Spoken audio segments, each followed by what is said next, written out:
transcorrer rapidamente, nesse momento em que chega realmente o fim dessa eleição presidencial de 2018, dizer que realmente é lamentável a gente ver um candidato a presidente que o programa de governo escrito no STE não diz nada, totalmente subjetivo, superficial, e quando se pergunta qualquer questão política para este candidato, a gente vai ver, eu vou consultar, isso aí não vai ter assim não.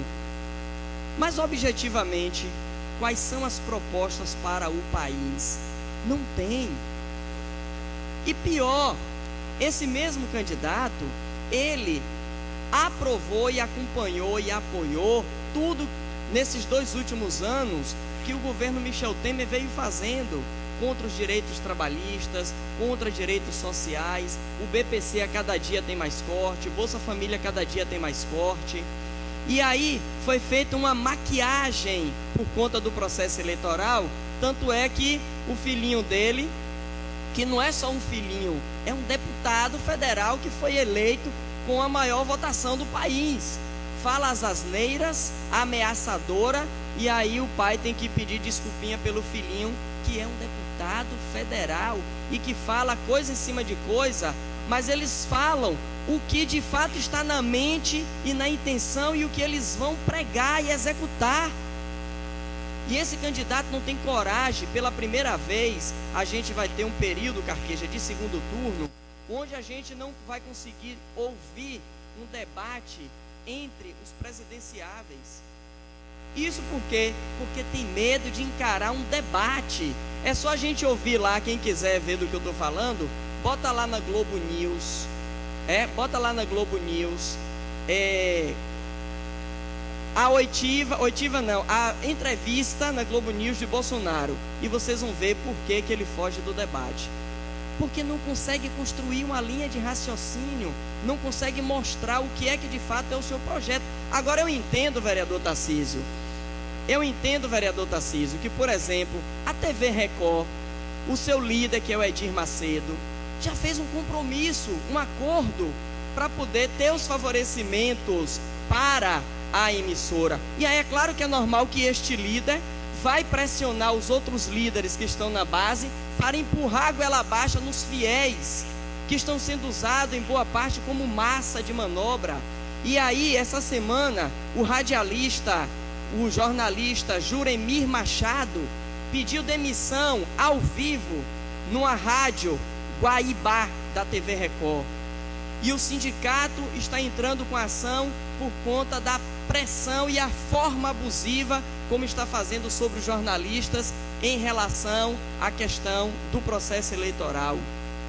Eu entendo de que também o senhor Silas Malafaia também já fez seu compromisso e infelizmente utiliza desse poder para persuadir a base que é inocente, só que vai sofrer as consequências, porque há pouco o vereador estava mostrando a camisa aqui do candidato, e o que tem junto ao número do candidato nas costas é uma pistola. O símbolo da campanha é uma pistola. Dá para a gente entender a simbologia disso?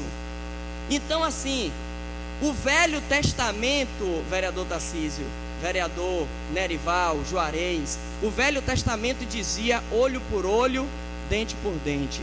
Jesus veio no Novo Testamento e disse, olha, olho por olho, dente por dente não. Amai-vos uns aos outros como a si mesmo.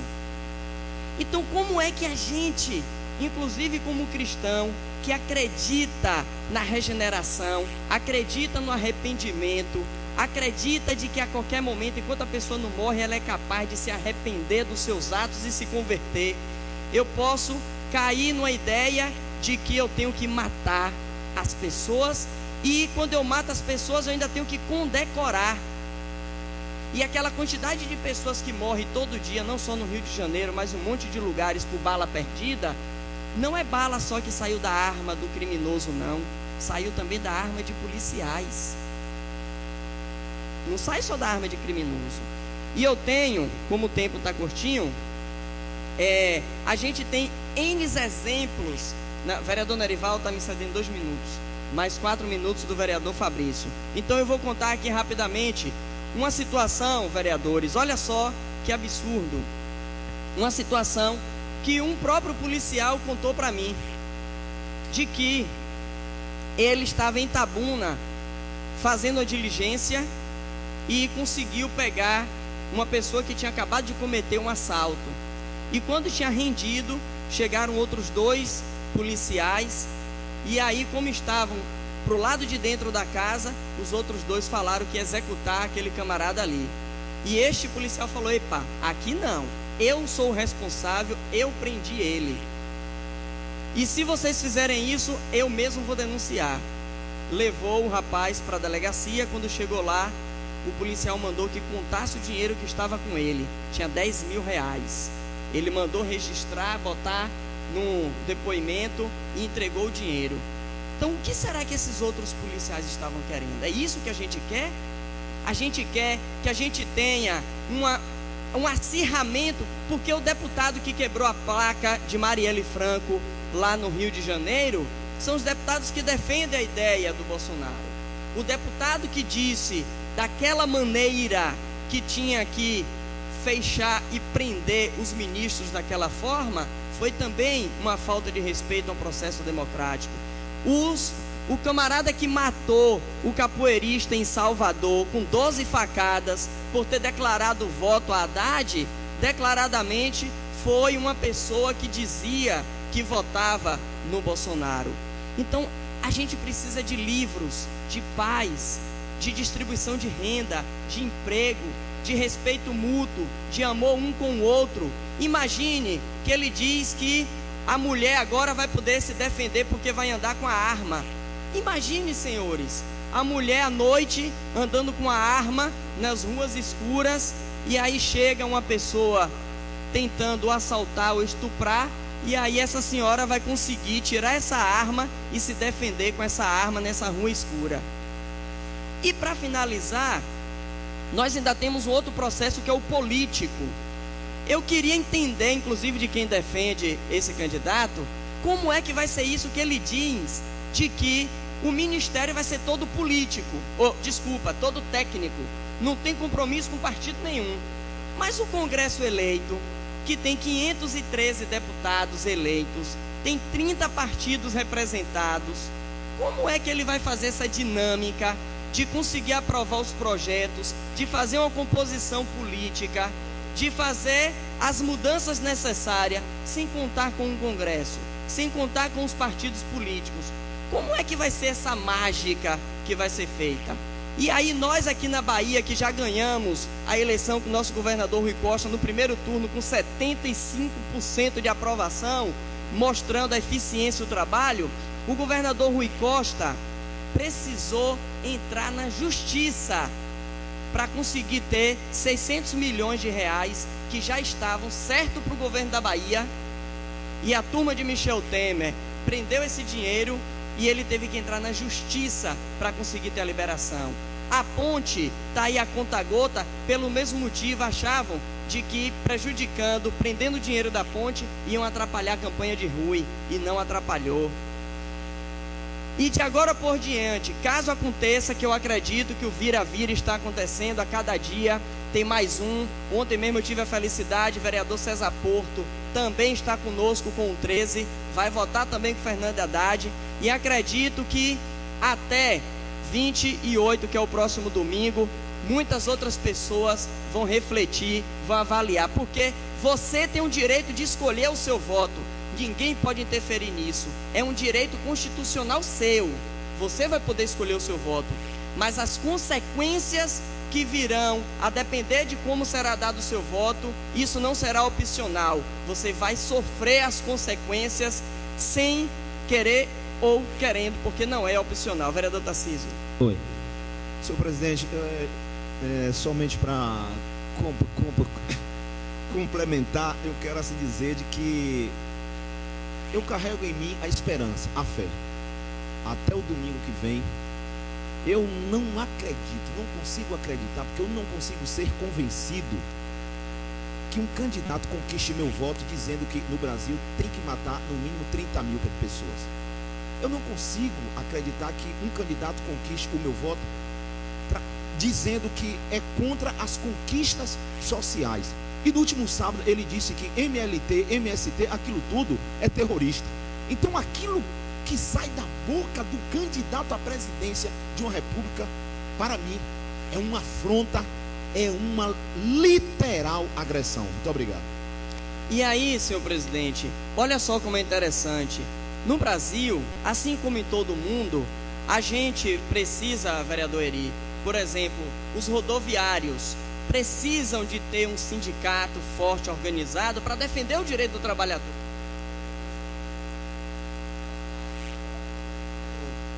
Quatro minutos aqui do vereador Fabrício. O motorista, quando fura o pneu, que ele que tem que pagar, o sindicato tem que estar organizado e forte para ir defender. O próprio médico, que tem um conselho regional também para defender, não só para puni-lo. Assim também nós temos em todo o mundo as organizações que servem para dar o equilíbrio. Mas aí, para afunilar aqui nesse tempo extra que foi me dado, a gente precisa entender porque começaram a criar de forma pejorativa e criando um processo de criminalização em relação à questão da esquerda. Ora essa, só para a gente entender rapidamente que essa questão da esquerda, da direita, ela vem ainda lá da Revolução Francesa, 1789.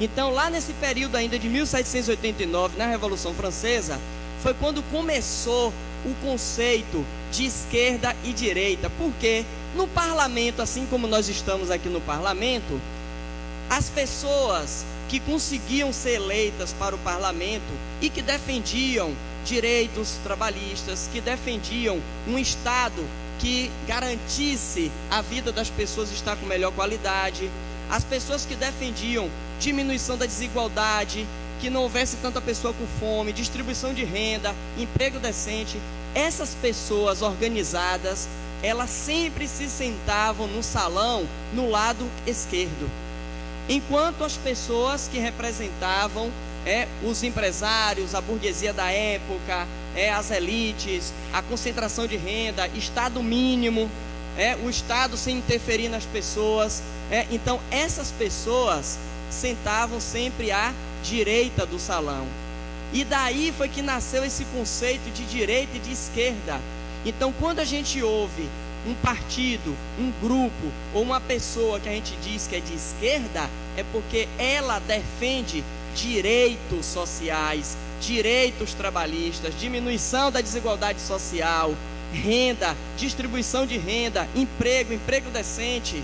Porque quantas pessoas aqui em Ilhéus, principalmente com as fazendas de cacau, quantas adolescentes que eram tiradas de lá e trazidas para a cidade para morar num quartinho no fundo da casa do patrão, ser estuprada, se vir como escrava doméstica. E foi no período do PT que essas mulheres passaram a ter o direito de ter sua carteira assinada, direitos, salário decente e deixar de ser essa escrava doméstica.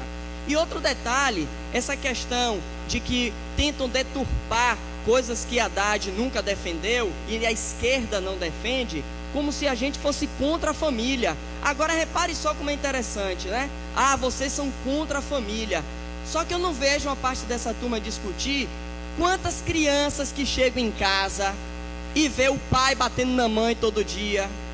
Quantas crianças que chegam em casa e são abusadas sexualmente, porque mais de 90% dos abusos de criança e adolescente é dentro da própria casa, ou pelo padrasto, ou pelo pai, ou pelo irmão mais velho, ou pelo tio, dentro de casa. Isso é destruir a família. Porque uma criança que aprende desde pequena que existe as opções de religião, de sexo, de cada pessoa, e a gente tem que respeitar, ela vai ser um cidadão e uma cidadã de bem. Agora, quem chega em casa e vê a violência doméstica, entre tantas outras brutalidades, ela vai ter sérios danos psicoemocionais e poderá, inclusive, ser uma pessoa que reproduza também essa violência no futuro. Então, o que a gente vai discutir para esse domingo, senhores, é qual projeto nós queremos para o Brasil. um projeto que de fato pense em todos, ou um projeto que agora traz olho por olho, dente por dente, e que a gente vai fazer com que o país corra um risco de voltar, inclusive, para um processo de ditadura.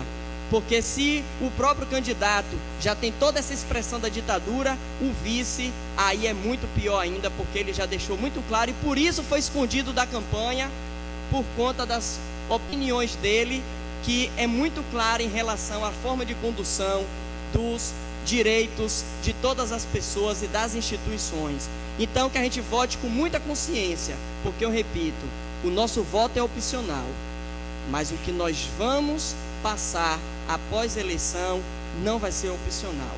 Até porque também, para quem tem dinheiro, vai dizer, a gente vai embora do Brasil. E aí tem muita gente indo para Portugal, que é um governo de esquerda, que está fazendo um grande governo naquele país, e tem muita gente da burguesia do Brasil.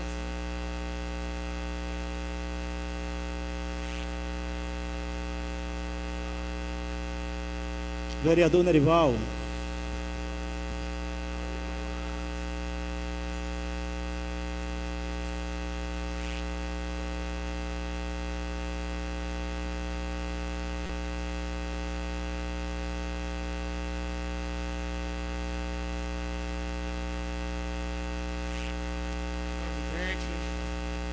Parcela da comunidade não presente, boa tarde.